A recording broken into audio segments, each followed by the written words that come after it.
આજે 27 માર્ચ એટલે વિશ્વ રંગભૂમિ દિવસ. આજના આધુનિક યુગમાં ઇન્ટરનેટ દ્વારા દુનિયા આંગળીના ટેરવે સમાઈ ગઈ છે. પરંતુ એક સમય હતો જ્યારે માનવીઓના મનોરંજન માટે ભવાઈ, નટબજાણિયા, કઠપૂતળીના ખેલ માધ્યમ હતું.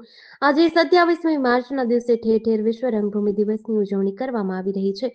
ત્યારે ભવાઈ કળા હાલ ધીરે ધીરે લુપ્ત થવાના આરે છે. પહેલાના જમાનામાં લોક જાગૃતિ તથા આઝાદીની ચળવળમાં પણ આ કળાનો મહત્વપૂર્ણ ફાળો રહ્યો છે.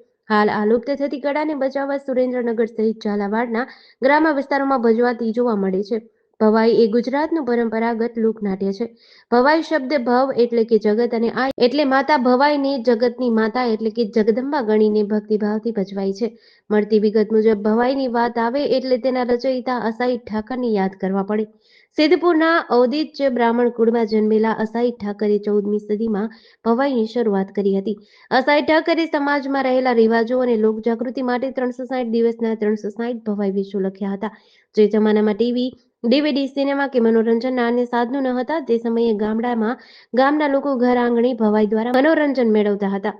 પહેલાના જમાનામાં ગામોની અંદર ગામના લોકો ભવાઈ મંડળને આમંત્રણ આપીને બોલાવતા. ભવાઈ ભજવનારને ક્યારેય માઇકની જરૂર પડતી ન હતી. તેઓના બુલંદ અવાજે ભવાઈ ભજવવામાં આવતી હતી.